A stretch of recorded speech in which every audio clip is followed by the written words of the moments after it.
Bom dia, meninos! Hoje a nossa aula é sobre o conjunto dos números reais. Primeiramente, vamos relembrar mais alguns números irracionais, as raízes não exatas de um número racional. Observe essas raízes dos números racionais, elas são exatas ou não? Raiz quadrada de 9 é 3, então é uma raiz exata, porque 3 vezes 3 é 9. Eu tenho o valor dela.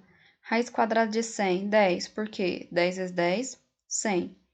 Raiz quadrada de 0,25, raiz quadrada de 0 de 25, 5, então 0,5. Raiz cúbica.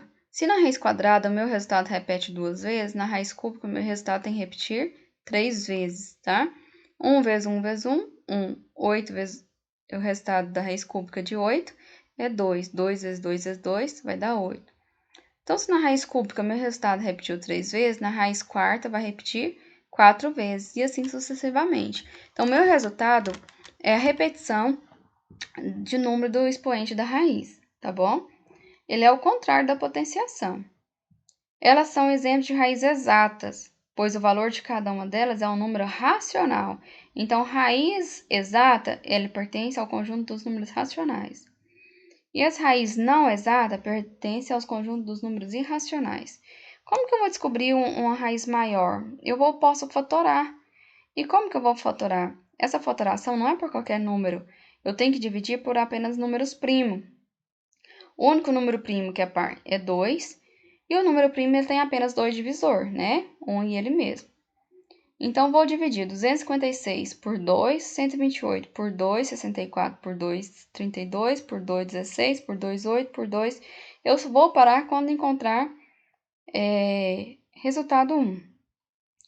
Aqui eu poderia estar agrupando de 2 em 2, né? E jogar lá dentro da raiz para mim estar descobrindo. Por que eu ia agrupar de 2 em 2? Porque a minha raiz é quadrada, então ia ficar 2 ao quadrado, vezes 2 ao quadrado, vezes 2 ao quadrado, vezes 2 ao quadrado. Então, achei mais fácil para juntar, conforme que o resultado repete 2 vezes. Olha aqui, 2 vezes 2, 4, vezes 2, 8, vezes 2, 16. Aqui também vai dar o mesmo, 2 vezes 2, 4, vezes 2, 8, vezes 2, 16. 16 vezes 16, vou encontrar 256. Olha, como que eu vou transformar uma raiz de número decimal? Eu copio o número no numerador sem a vírgula, 225.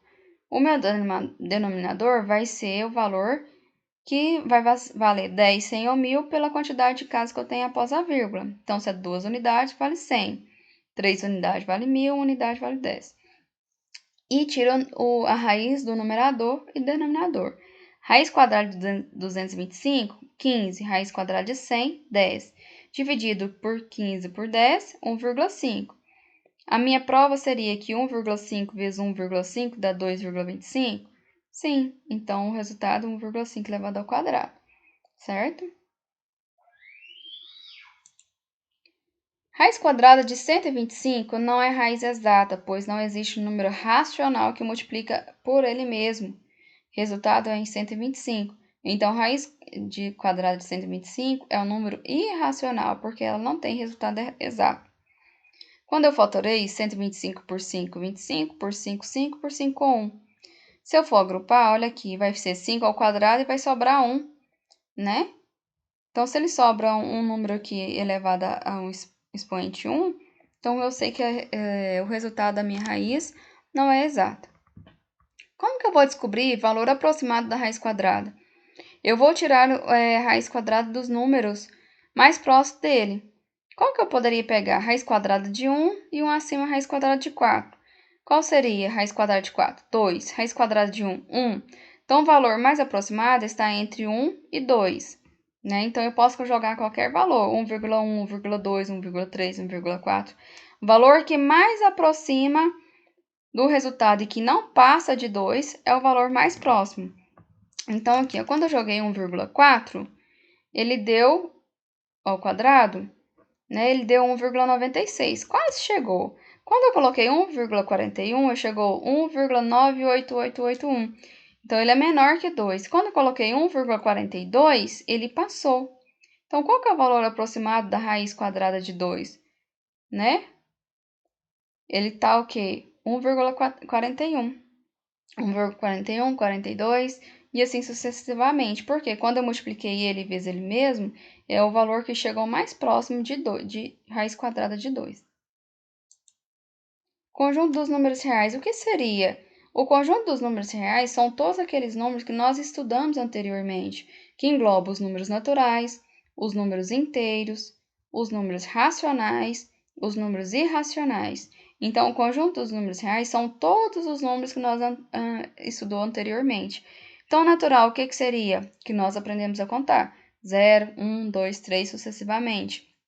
Os inteiros, ele junta os números naturais, 0, 1, 2, 3, e também os negativos, menos 1, menos 2, menos 3. Então, ele junta os dois ao mesmo tempo.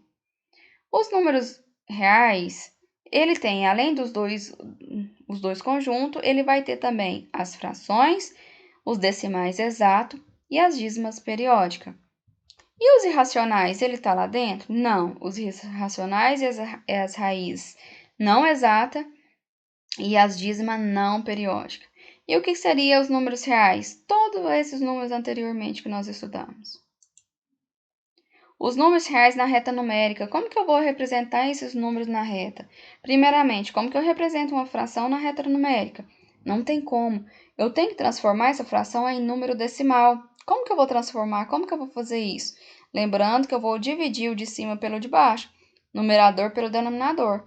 Aí eu vou encontrar o decimal, onde que eu vou conseguir localizar na reta numérica. 1 sobre 2 é a mesma coisa que 0,5. Só que aqui ele é negativo, então eu vou para o lado negativo. Se é 0,5, então como que eu vou localizar? O primeiro número que é antes da vírgula, que é o 0, indica na frente para qual você vai colocar. Se é o 5, então eu tenho que contar o primeiro número após a vírgula, é o número que ele vai me indicar quantas unidades que eu vou contar. Se é 5, eu tenho que contar 5 unidades. E ele vai estar bem aqui. Vamos supor, como que eu vou representar uma dízima periódica? Primeiramente, localiza o número onde que ele está, 1,3. Se tem esse tracinho, quer dizer que o 3 repete, período. 1,33333 sucessivamente. Então, na frente do 1, e quantas unidades que eu vou contar? 3 unidades. Então, 1,3 está aproximadamente aqui, tá? Então, fração mista, eu tenho que transformar para depois transformar em decimal. Lembrando, quando eu transformo, multiplica e soma. Vou multiplicar 4 vezes 2, 8. 8 mais 1, 9. Fica 9 quartos. Dividido, 9 dividido por 4 vai dar 2, alguma coisa. Então, ele está na frente do 2 e você conta as unidades que ele está aproximadamente. O valor de π. Π quanto que vale? 3,14. Então, eu vou na frente do 3, a primeira unidade é 1, conta na primeira unidade aqui, onde que eu vou estar localizando. Toma cuidado se ele é positivo do lado positivo, se ele é negativo do lado negativo. Então, não tem segredo. O primeiro número indica na frente de qual número que você tem que marcar. O primeiro número após a vírgula é onde, quantas unidades que você tem que contar. Tá? Faça essas atividades com bastante atenção.